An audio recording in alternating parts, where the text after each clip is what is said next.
Oh well, come meet me on the south side. Well, bro, I live on the west side, so Yeah. Tennessee's substantially smaller than Texas. yeah, just a little bit. I've been through Tennessee. My dad's best friend is one of the top dogs at Louisville Slugger, so they go there a lot. That's cool. All right, I just sent it out. We're live. I'm gonna give it just a minute, and then I'm gonna run the intro. Cool. It'll be like a 40-second thing. I'll start talking, and you'll be like, "Oh shit, here we go."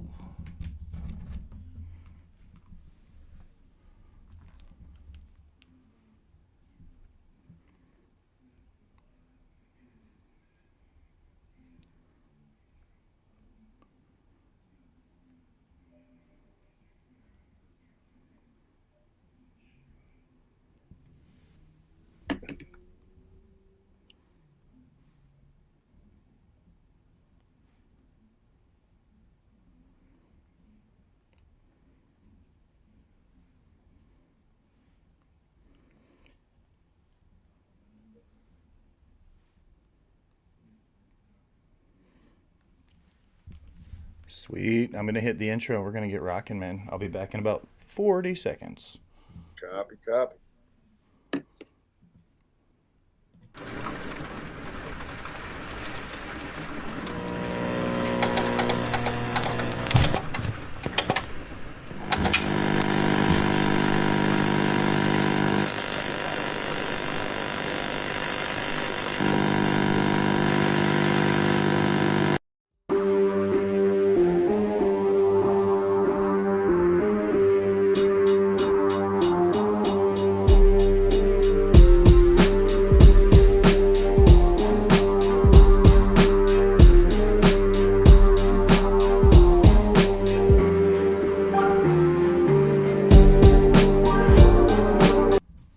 Hello to all my people, and if you're watching live, checking us out on YouTube, or listening on your favorite podcast provider, you are most definitely my people. Welcome to another episode of Botched, Bots, and Chair Shots. I'm your host, a chef by trade and a mark by choice. I am the Will Gray, and joining me tonight, wrestling out of the great state of Texas, he is the Bionic Silverback, Nate Slater. Nate, thanks for coming on and chat about some wrestling, brother. How are you?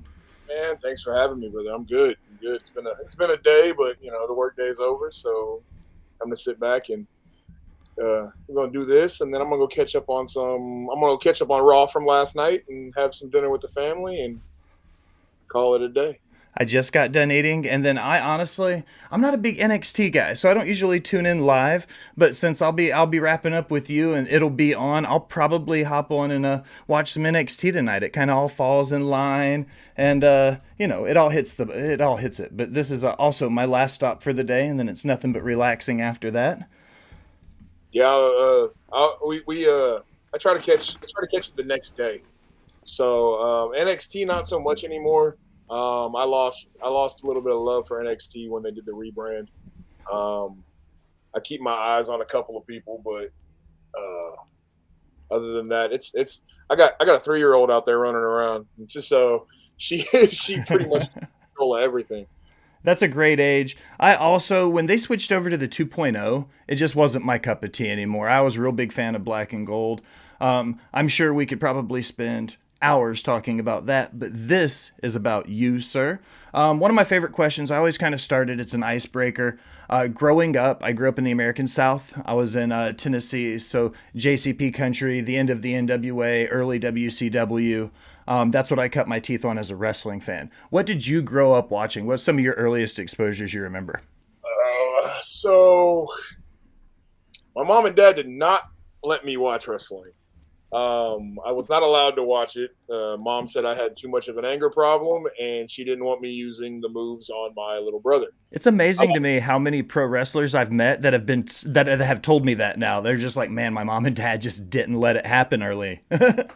Yeah, they look back now, and my mom's told me a couple times. She's like, if I would have known you were going to go down this path, I would have understood and probably tried to let you watch it, and we would have done a little bit more.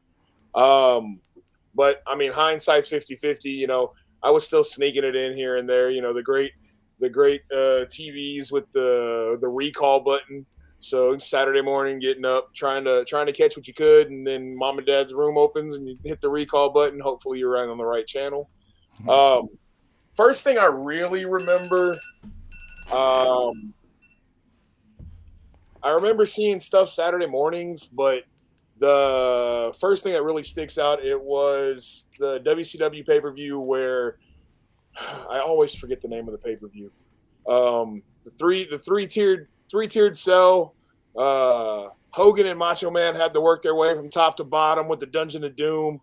Um, I just talked about this. Me and Dad had. He's in the chat. We just talked about this. I think talking about the David Arquette stuff and Ready to Rumble and all of that ties in around that same time. What the hell was that, Dad Hat? If you're in the chat, uncensored. There it is. Dad yeah, Hat comes in clutch, uncensored. uncensored. So that's the first pay per view I remember. I remember the Giant being there. Um, but before that, I vaguely remember, you know, Sting. I grew up. Sting made me fall in love with the business. Sting was my way in. Um, I don't know. It was something about him that attracted me. And, that was before. We're talking before '98, where he went through the Crow stage. Surfer I think Sting. yeah, Surfer Sting. I think my favorite version of Surfer Sting was the neon green tights, the ducktail, and then depending on whatever face paint he went with, along with the American flag jacket he wore out to the one show. Um, I'm bad with dates and names, and I remember bits and pieces here and there. Um, and it finally evolved to where my parents started to let me watch it, and then when I got in trouble, they take it away. Um, so I tried to be good, but it was taken away more than it was actually given to me. So, um, Sting's the reason why I fell in love with it. I didn't watch a lot of WWF back then. I didn't know much about indie wrestling. I kind of wish I would have known about Texas All Star, 30 years ago. But we're here now, so.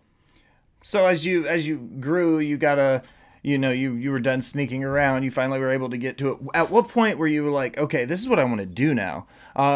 When you got into the training process or deciding if you were going to go to a wrestling school or not go to a wrestling school, what was that process like for you? And how did you go? Okay, this is how I want to actually like become a pro wrestler. I've always wanted to be a professional wrestler. So even though I wasn't allowed to watch it, I was like, I'm going to do that one day. I'm going to do that one day. Um, Graduated high school. Had a plan while I was in high school. The plan was to move towards the Dallas area. There was a school in the Dallas area called, I want to say it was called PWA. It was run by Rodney Mack. He was their head trainer. Um, High school fell through. I graduated high school. Plans fell through. I did go to bartending school to try to help figure out what I could do as far as make money and still be able to train and not have to work like a regular job. Problem is when you're 18 and you've got a bartender's license, most bars don't want you working behind a bar at 18. So that was a waste of money, but I got into retail in about let's see, my oldest daughter was born in 2003. I started training. I've got it written down because like I said, I'm bad with dates. Horrible with dates. I'm one of those guys where if I have to look it up and write it down. Once I write it down, I'm usually like 90% good on it. I'll be able to retain and generally like I was okay with that in like school and stuff. And I found now in my life at 38 years old or almost 38, if I don't write something down, there's no way in hell I'm going to remember it. Right. No, I'm the same. I'm the same way, especially with stuff at work. So July of 2004 is when I started training. My first match was January of 2005. So about a year into that process, so after you finished training and you were getting ready to break into the business, what's the process like coming out of the training and getting into that booking process now? Coming out of the school and looking into it like from the perspective of okay, now I'm working and how do I get booked? Um, for years, I only worked for All Star. Um, I trained at Texas All Star. I was only booked at All Star. Um, there was a rule and an unwritten rule kind of in wrestling when you're coming through training that you don't leave your home base until it's cleared through them for you to go somewhere else. They that way you're not tarnishing their name and you're not tarnishing your name and you're not going to get misused in the business. So it was probably 3 or 4 years before I sought work elsewhere. Um, Hindsight, I kind of wish I wouldn't have because I got hurt at another show and then walked away for a couple of years. Um, Kind of fell out of love with the business. Uh, was given an ultimatum in the relationship I was in at the time where it was either wrestling or your family because you can't do both when you're injured. So I walked away, chose to walk away. And then All Star reached out and wanted to you kind of give me an opportunity to retire, come back, do one more, retire, go out on my shield at All Star. Little did I know that I'd get bit by the bug again, and we're 7 or 8 years. No, it's longer than that. Maybe 9 or 10 years removed from that. So, but that booking process, it's a lot easier now than it was back then. Um, I saw a thing the other day that said, we're that golden age. We saw the analog turn digital. So Big facts. We were alive just long enough to remember pre-internet days. I yeah, remember life before we had the internet. We're the last generation for that. I remember my parents having an old school black and orange Macintosh computer with the 3.5-inch floppy disks that you had to put in the computer to play Family Feud or the Oregon Trail or anything like that. Um, but back then you put your VHS tape together of your best matches that you thought or your little clips here and there, and then you'd send them out. And it was just you may hear something, you may not. You may get a phone call, you may not. Um, Now it's a lot easier because you can just drop a DM to a promoter, or you can start tagging promoters in your matches and hope that they like what they see. Um, I was working for All Star, and the guy who runs and owns UPW, Bart Harris, reached out to me and asked if I'd be interested.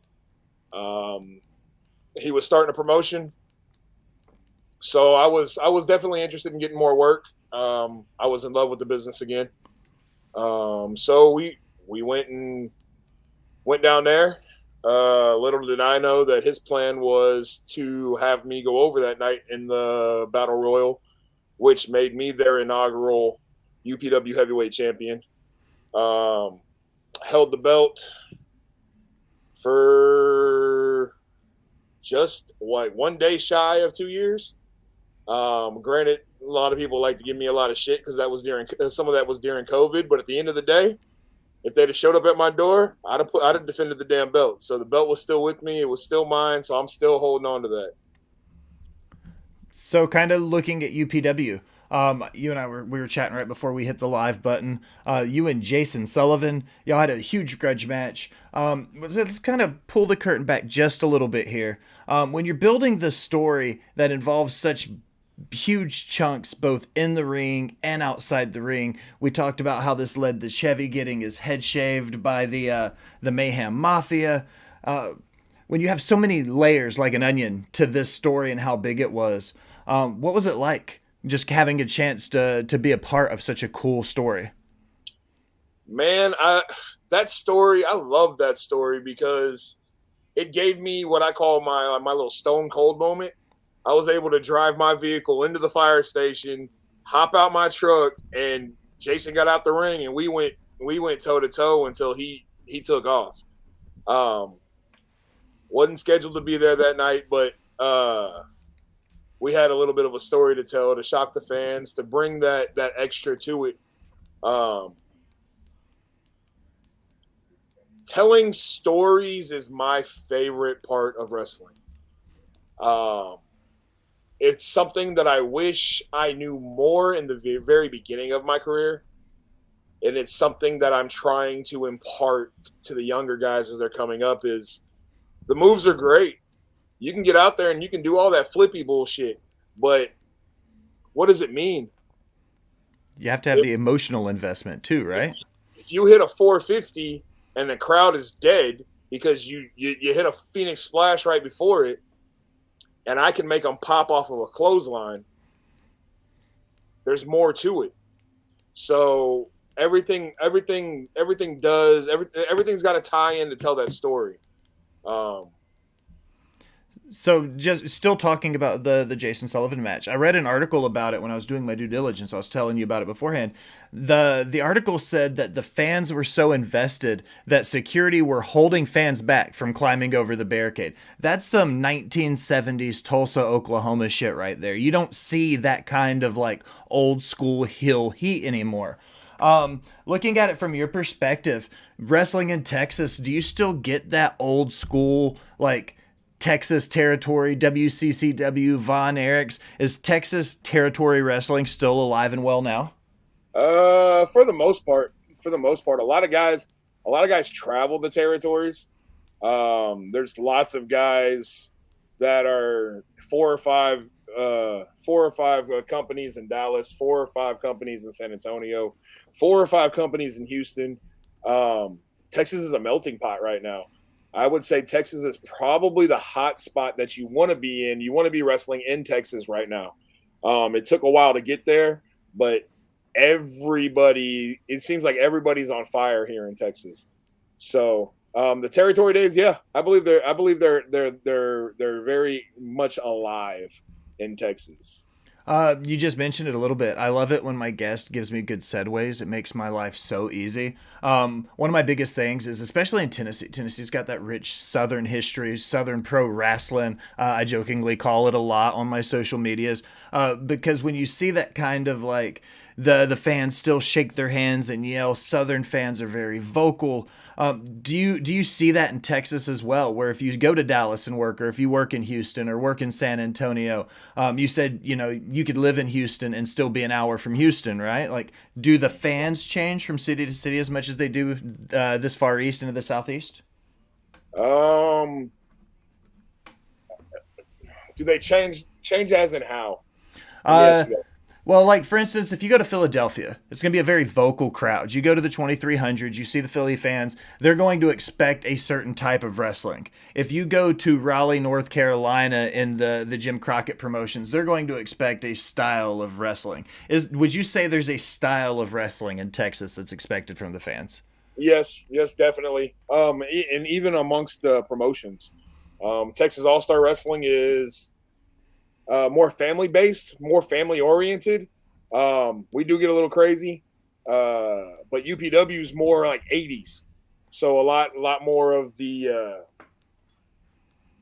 bigger. You get a lot of bigger guys on the shows. You get a lot more Smash Mouth.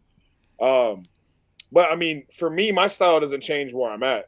So whether I'm at All Star or I'm at UPW or I was holding the title at DCW, I mean, when a 325-pound gorilla walks into a ring, there's a reason that I'm holding titles and I'm throwing people around. Wait, so let's talk about All Star. You've talked about their historic. You've had runs. You've held the strap.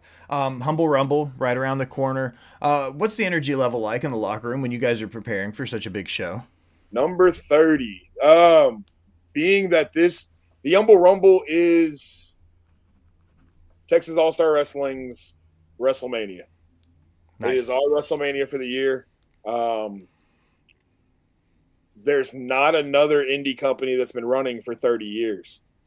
It's few and far between. Even in Tennessee, when looking around, I couldn't find anything that had been running consistently for 30 years. In Texas, we are the longest running indie promotion. That's Um, huge. that it's a very big thing. There have been lots of names that have come through All Star. Hacksaw Jim Duggins held the Texas All Star Wrestling Heavyweight title.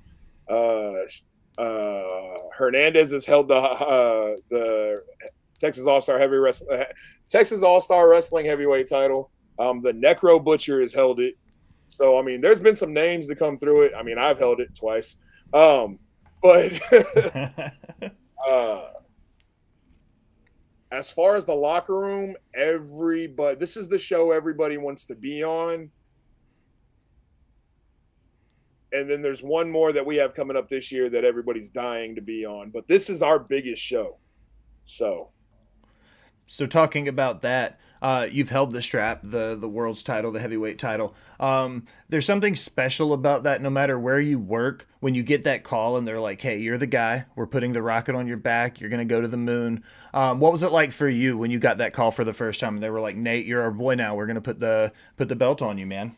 I had no idea. You didn't see it coming. I had no idea. I got worked completely. I wanted. Let's see. When did we come back? 20. So that wrestling came back in 20. So I wanted. I wanted it. Let me see. I've got it written down too.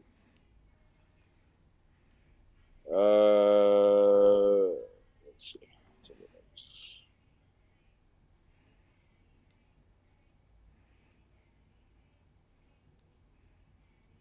No, I'll take that back. 21, 327, 21. Was Humble Rumble.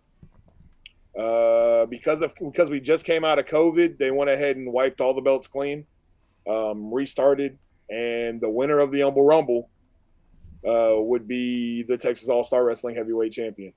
Um, I had worked out a spot with Edge Stone where I thought I was putting Edge Stone over. Um, and I mean, this is peeling back that curtain a little bit. Uh, the idea was to miss a spear on the apron. He was going to give me a high knee, and then he was going to pull me out and dump me out. And instead of missing the spear, I speared him off the apron and then stayed in the ring. That's So cool. I had no idea. It was a great moment because all my kids were there and my wife was there. My mom and dad were there. Um, but this was just this wrestling coming back. So it was one of those things like, hey, come enjoy a good night. Um, the second time I won it, I did know I was winning it. I lost it the first time due to an injury. I broke my wrist in the ring, unfortunately. Um, Took 6 months off to recover and then came back and won it back that next match. So, and then held it for 189 days and lost it to Zarek Camacho in the cage. We've seen this before in wrestling, and it's a lot of things you see. Guys get hurt, they get put on the shelf. They have to relinquish titles, fight back up from the bottom to re-get them.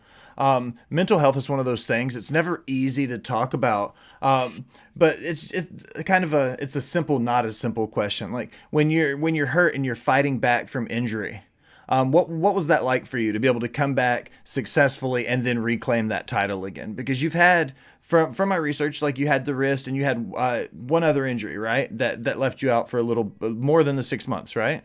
Yeah, I blew my knee out, and that technically made me walk away.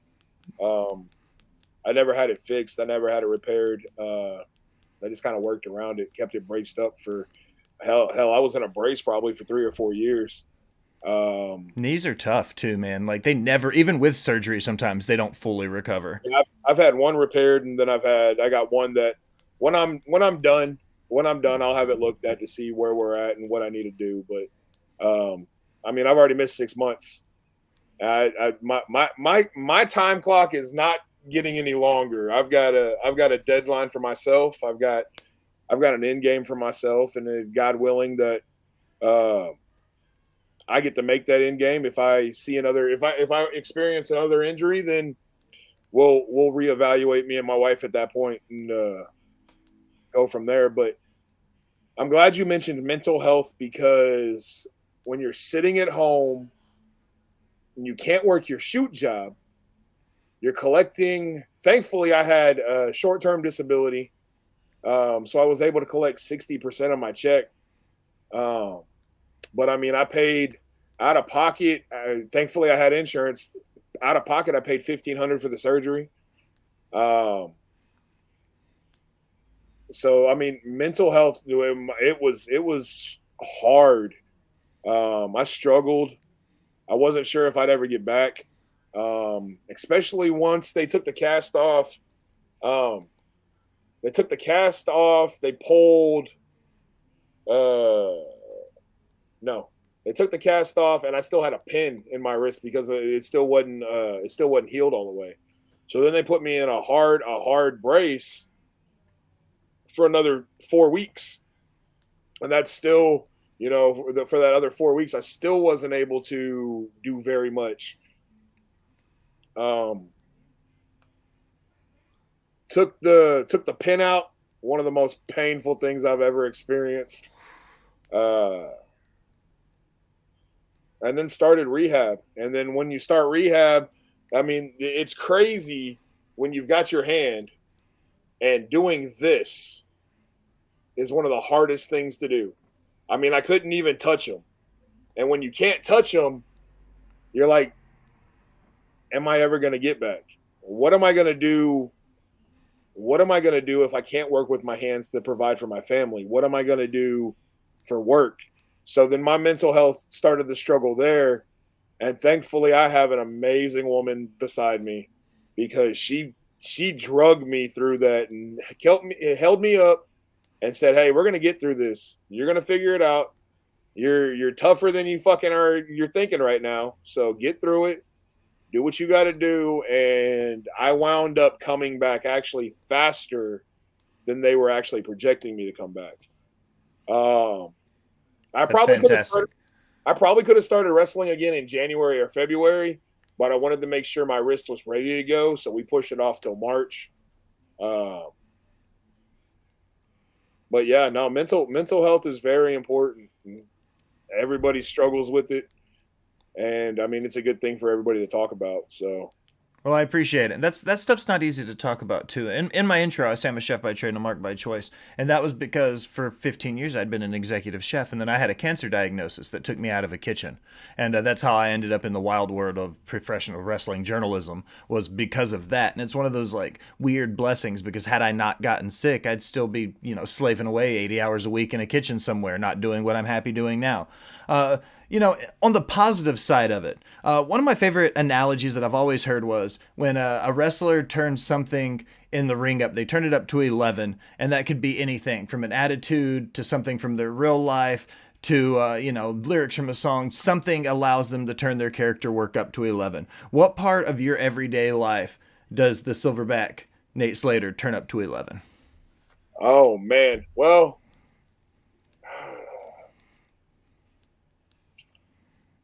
I did 15 years in a bar throwing bodies around for fun.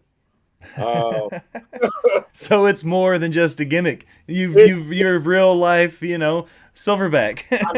I, there's a few guys, especially on the Texas scene, that if you cross them in a dark alley, you might regret it. And I've got some of my buddies that have told me that.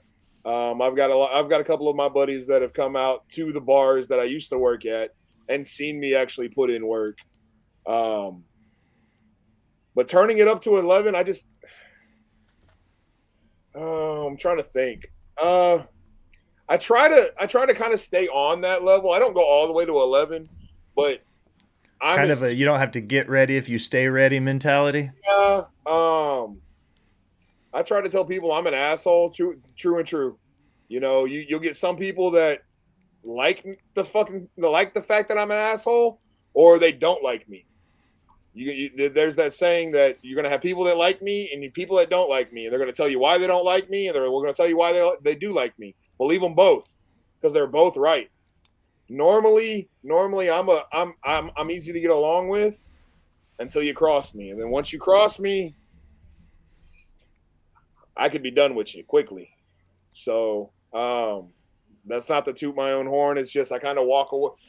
I'm a no bullshit kind of guy. I'm just gonna throw it out here that you and I have a mutual friend in the Ginger Ninja Jaxpo, and he took a chop from you, and I heard and saw the video and talked to him immediately afterwards. It's not something I want to be on the receiving end of, so we're And cool, Nate. We're cool. I got love, and I got love for Jax. The only reason why I did it is because he asked me to. That's Um, hilarious. Big fan of Jax, one of the guys over at oh, TGN. So shout out for those Texas guys. my boy, and then shout out to Dad Hat in the comments in the chat. Yeah, I saw he made you pop with the Oregon Trail. I love Oh old school Oregon Trail. man, yeah, Um, it's this is one just of my new questions. I haven't asked anybody yet.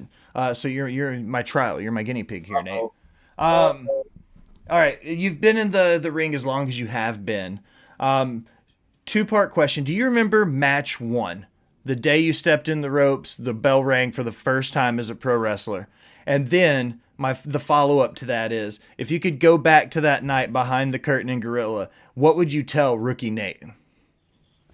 match one, Humble Rumble 12. Yeah, Humble Rumble 12. It was. Let's see. I told you that date a minute ago. It was January 15th, 2005. Yep. I remember it vividly. I actually shared that picture a couple years ago. And I compared, it's a comparison of starting out versus now, how it started, how's it going. And I may update that before we get to the Humble Rumble 30. Because that's 18 years in the making. There's a big difference. It's That a kid glow had up, right? That's what they that, call it. the huh? It's a glow up, right? Blow up, yeah. That kid still had hair on his head, had no facial hair really on his face. Walked to the ring in a red and black singlet, was wearing kick pads and wrestling shoes. If I could go back and tell him, I'd tell him to trust the process and it'll all work out. Don't doubt yourself. But I would also tell him the thing that I tell people now. I was lucky enough to find three guys that I can just go to with ideas and ask for advice. I call them basically my totem poles. I've got the three guys that one guy I've known since the first day I stepped into a wrestling ring, and he means a hell of a lot to me.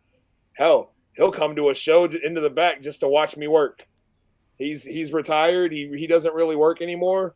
Every once in a while he may show up, but he means a lot to me. So it's like I said, I would tell him to find those three guys, stay away from the bullshit, and focus on where you want to be in life. My goal when I was younger was obviously to try to make it, but then I got a taste of the oil field, and I didn't like to be away from home. You started hearing the horror stories and I call them horror stories because Flair's kids talk about him in great respect now. But look at what Dom is saying to his dad right now in a promo. There's some truth behind that. There's some real feelings behind that. And that was something that I didn't want for my kids. I did with my older two. I missed a lot of their lives just by working the shoot job. So for me, it's really important. I've got three younger ones. It's really important for me to be around for them and not to miss what I missed with the older two. Also, something I can relate to, having been in the restaurant industry. You were behind the bar. You said it yourself. You know what it's like. And I started right out of college as a sous chef and worked all the way through to executive chef, and it felt like that was the only thing I had. Work-life balance is so hard to get balanced sometimes.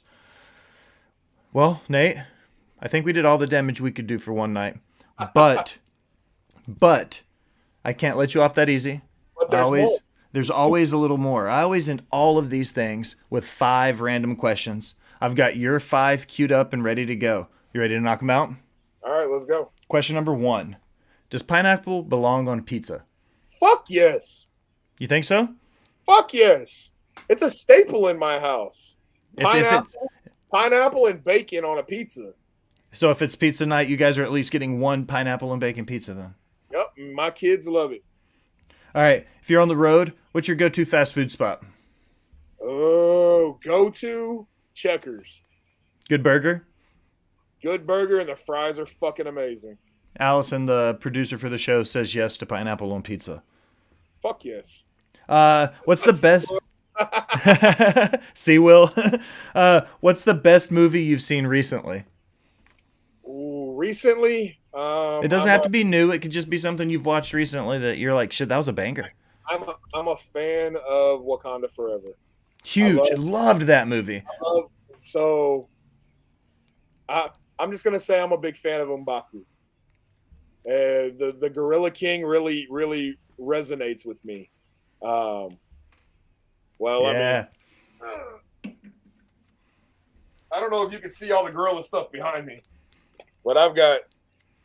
Nice. But I got Cygor over here, Cygor back over here. There's all kinds of gorilla stuff in here. Very on brand. Well, this would be an easy one. It may be then. Do you have a favorite superhero from a comic book movie?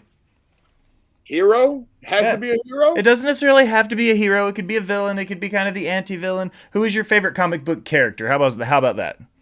Thanos. Thanos? I'm talking Thanos for Lady Death. I'm not talking Thanos for the Marvel Cinematic Universe. I'm talking Thanos. Like from the comic book Thanos? I'm talking comic book Thanos, who would sacrifice everything to get what he wants. The same guy who let his own pride be the reason why Squirrel Girl could take him down. Yep. The one superhero nobody saw it coming from. It happens. Yeah. And the funnier part is, we called my 3-year-old Squirrel.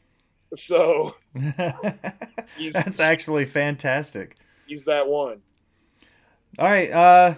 Last question, and this is just for fun. Okay. Do you believe in any conspiracy theories or think any of them hold any water? That's a long take, brother. How much time do you have? All right, give me your top 2 or 3 then. How much time do you have, and how canceled do I want to get? I love the way you say that. Like, here recently, I've been in this conspiracy theory. I'm willing to go down whatever rabbit hole I can find just to see how deep I can get with it. I'll start with this one, and we'll take a picture. We'll show this real quick. Okay? I'll start with this one. COVID was a pandemic. It's a fucking work. There's been a lot of people that have brought up that evidence. Des in the chat says she loves Squirrel Girl, so big props there for the comic book heroes. Yeah, COVID's a fucking work. Everybody else got rich. I feel like that's a big thing with Big Pharma. Big Pharma is a rabbit hole that we could spend the last 40 minutes we've been on the air. That's the next one. The next one could be nothing but Big Pharma. Big Pharma's here to keep you sick. They don't want to cure you. They don't want you to get healthy. They don't want any of that. They want you sick. The same reason why they had Nipsey Hussle killed. I watched a documentary about that. It was a guy that he was making a documentary about a doctor, and Dr. it goes, Sebi. yeah, and it goes into the whole curing cancer thing. Good Lord. The holistic side of it. Yep. All right, Nate. What was my favorite part of the episode, man? Most of the listeners as well, because I don't have to say anything. I just tell you to plug your stuff, put yourself over, tell everybody where to find you, man. Hey, this is the Silverback Nate Slater. You can find me on Twitch, Instagram. What's that other one? TikTok at Silverback Sighting. You can find me on Twitter at N8Silverback. We're going to leave Facebook to close that. We're going to start censoring Facebook a little bit, the family. But I do have an athlete page on Facebook for the Bionic Silverback Nate Slater. There's a YouTube channel for the Bionic Silverback Nate Slater. Check out Texas All-Star Wrestling on YouTube. Check out Undisputed Pro Wrestling on YouTube. And make sure you check out. Man, I just blanked on the damn name of this show.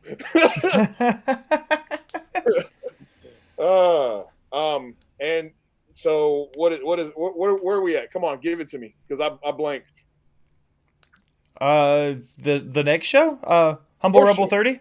Your show right now. The Oh, show Botch we Spots do. and Chair Shots. Yeah, that's my Hey, show. Duh. there you go. And you can also catch me more than likely to pop in on Twitch with the Geeks and Noobs and the Wrestle Talk Wolfpack. More times than not, I'm either in the chat or I'm watching. Big So shout out to Self Bet and those guys. Love those guys. love those guys. Excellent. Well, Nate, man, I really appreciate you stopping by and chatting about some wrestling with me, brother. Well, I appreciate you having me. For the Let's Bionic Silverback Nate Slater, I am the Will Gray. Thanks for stopping by and listening, my people.